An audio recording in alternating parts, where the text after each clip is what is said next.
Social rights of the women in Islam. I have broadly divided the social rights of women in Islam into 4 subcategories. The rights of the daughter in Islam, the rights of the wife in Islam, the rights of the mother in Islam, and the rights of the sister in Islam.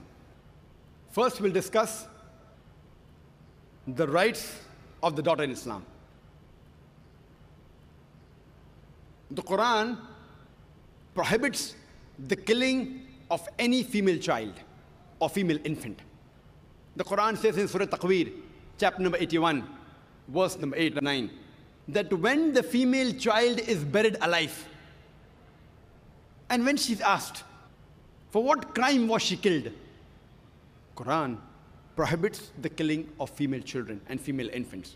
The Quran does not only prohibit the killing of female infants, it prohibits the killing of all infants, all children, whether male or female. Quran says in Surah Anam, chapter number 6, verse number 151, that kill not your children for want of sustenance. For it is Allah subhanahu wa ta'ala who will give sustenance to you and your children. Allah repeats the message in Surah Isra, chapter number 17, verse number 31. Kill not your children for want of sustenance, for it is Allah subhanahu wa ta'ala who will give sustenance to your children and you. For killing of children is a major sin. There was a program that came on BBC. The name of the program, Assignment, and the title was Let Her Die. There was a British reporter by the name of Emily Beckonen, who comes from UK and does a survey of India, and she says that every day more than 3,000 fetuses are being aborted in India after they are identified that they are females. If you multiply this figure by 365, the number of days in a year, you get a total of more than 1 million fetuses are being aborted in India alone after they are identified that they are females. And according to the Tamil Nadu government hospital report, it says out of 10 female children born alive in the Tamil Nadu government hospital, 4 are put to death. And there are big billboards and hoardings in states such as Rajasthan and Tamil Nadu saying, spend 500 rupees and save 500,000 rupees. Indicating, spend 500 rupees and do the ultrasonography. Identify that the child you're carrying is a female and abort her and save the couple of lakhs in upbringing her and the balance few lakhs in dowry. Spend 500 rupees and save 500,000 rupees. Very good bargain. Because of this evil practice of female infanticide and female feticide, you find the sex ratio in India, it is imbalanced. According to the census of 1901,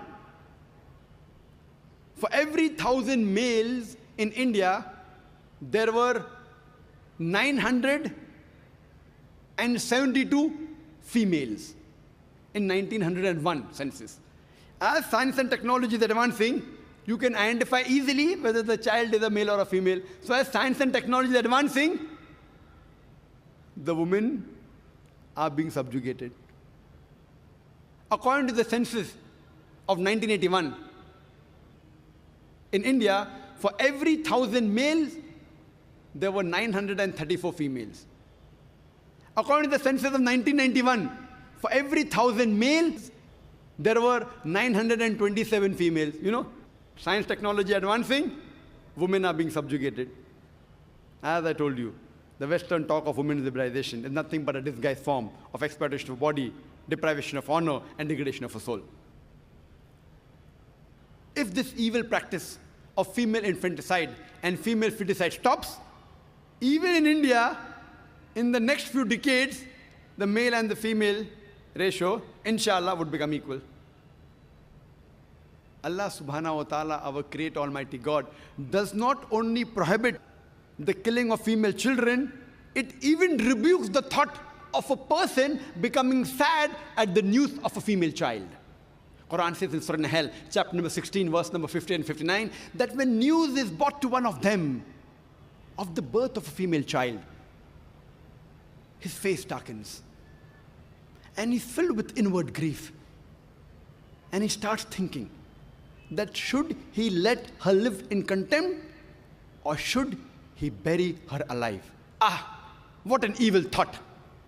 The Quran rebukes the thought of a person becoming sad at the news of a birth of a female child.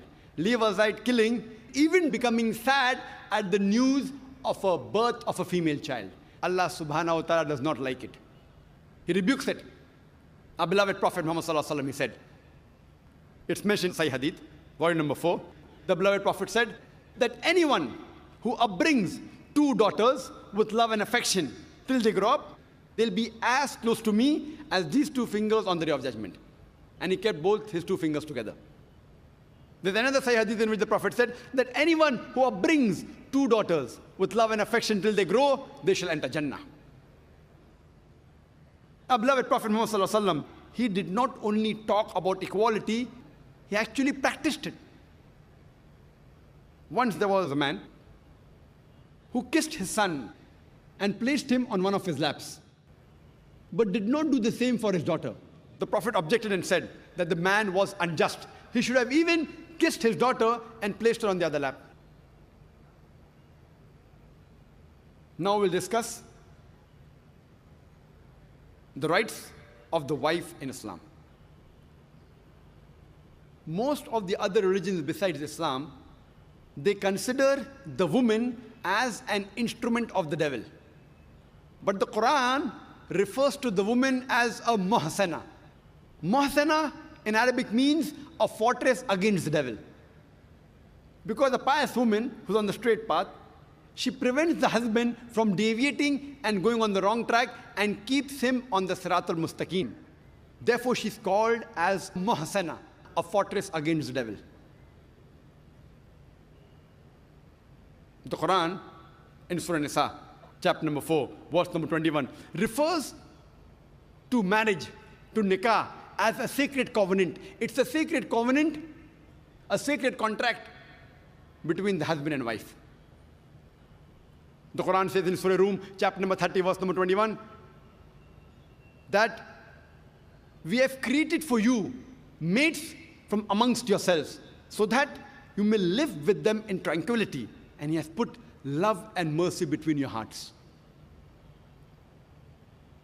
The beloved Prophet Muhammad sallallahu alaihi wasallam, he said, it's mentioned in Sahih Bukhari, volume number 7, in the book of Nikah, chapter number 3, hadith number 5066.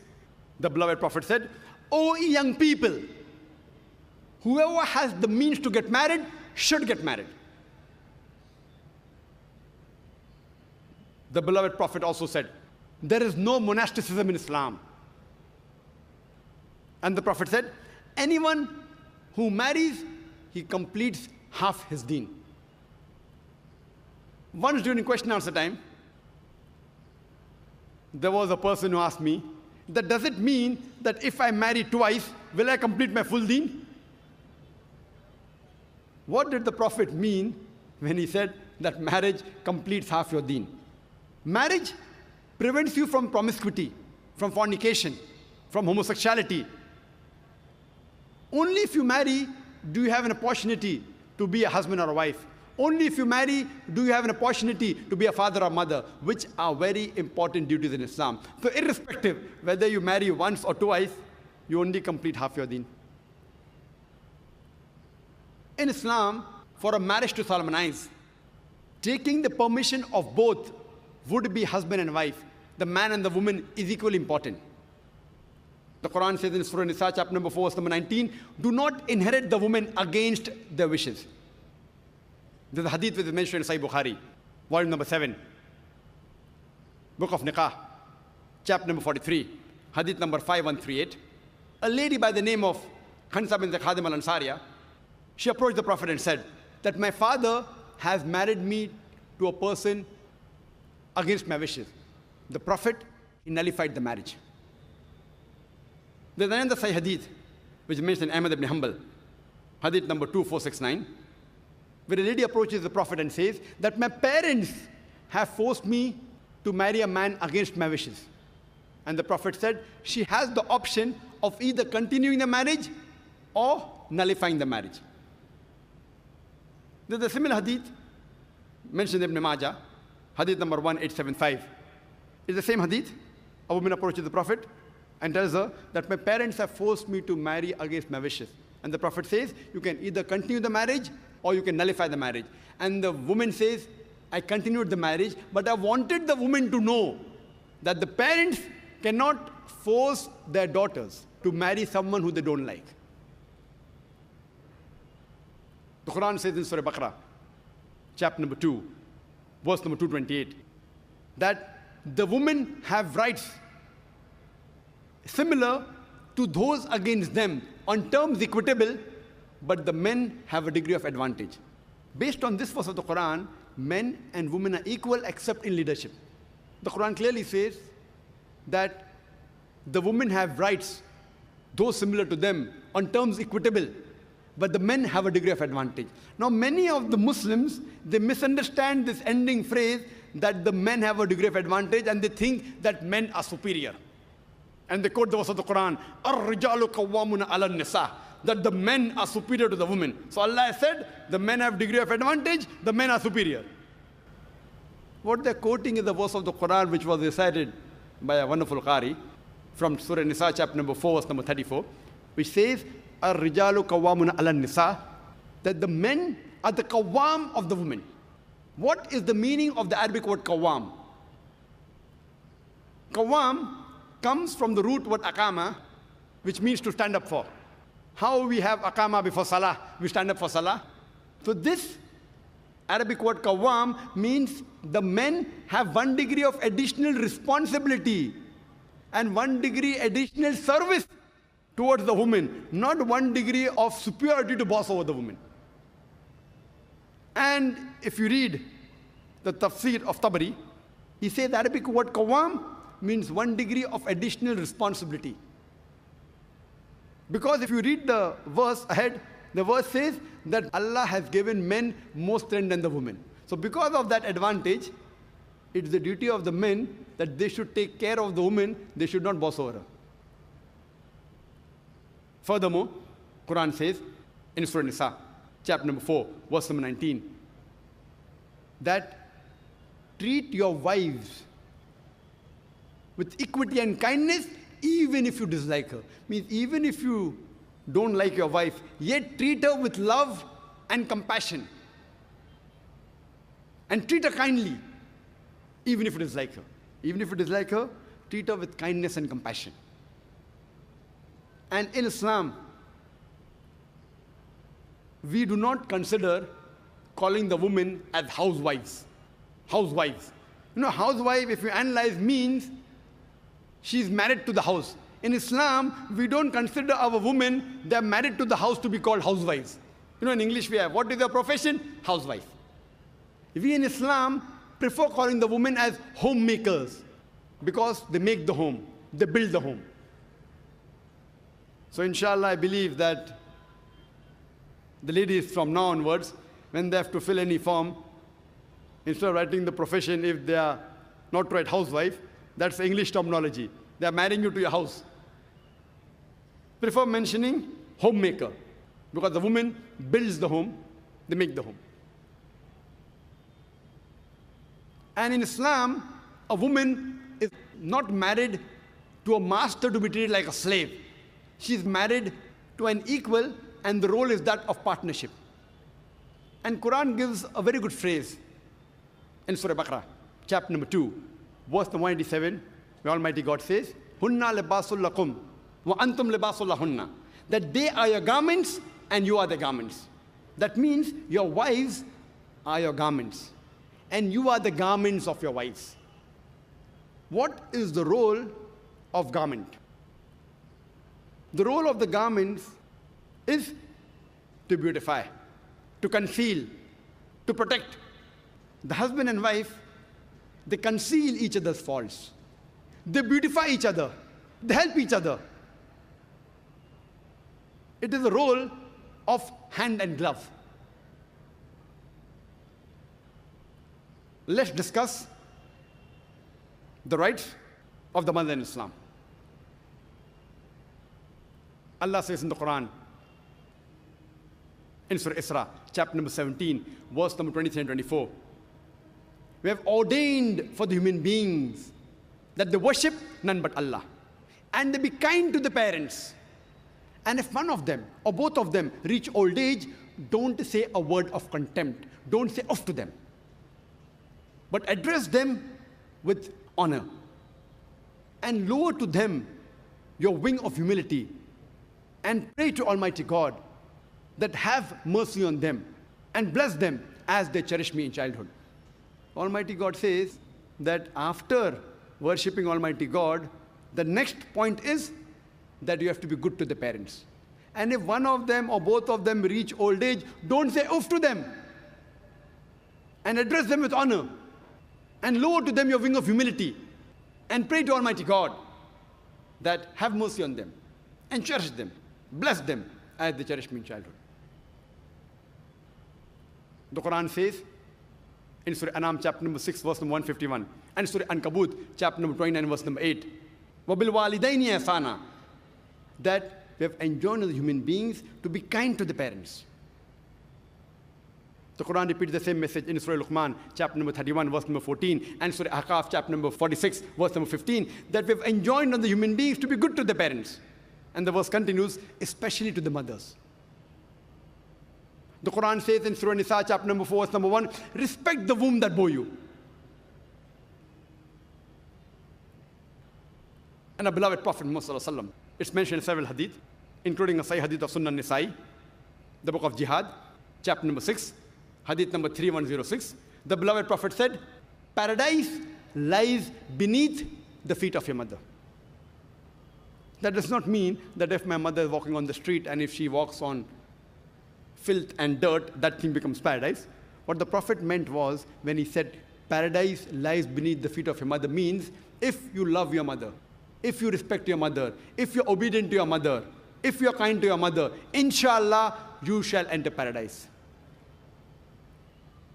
There's a hadith in Sahih Bukhari, in volume number 8, in the book of Adab, the book of good manners, chapter number 2, hadith number 2, in the new edition of Bukhari, it's hadith number 5971, where a man approaches the Prophet and asks him that who in this world deserves the maximum love and compassion? The beloved Prophet said, it's your mother. The man asked, after that who? The Prophet said, your mother. The man asked, after that who? The Prophet said, your mother. The man asked, after that who? Then the Prophet said, your father. That means 75% of the love and compassion goes to your mother. 25% goes to your father. 3/4 of the love and compassion goes to the mother, and 25% of the love and compassion goes to the father. In short, the mother gets the gold medal, she gets the silver medal, as well as the bronze medal. The father has to be satisfied with a mere consolation prize. These are the teachings of Islam. I've got no option over it. Let's discuss the rights of the sister in Islam. The Quran says in Surah Tawbah, chapter number 9, verse number 71, وَالْمُؤْمِنِينَ وَالْمُؤْمِنَاتِ بَعْضُهُمْ أَوْلِيَاءُ بَعْضٍ, that the believing men and women, they are supporters unto one another. That means they socially support each other. They are like brothers and sisters unless otherwise. And our beloved Prophet Muhammad, he referred to the woman as shakat. One of the meaning of the Arabic word shakat means a sister. The other meaning is one half. And we know the world population is divided approximately into equal halves of male and female. So one half is male, one half is female. And the Prophet referred to the woman as a sister.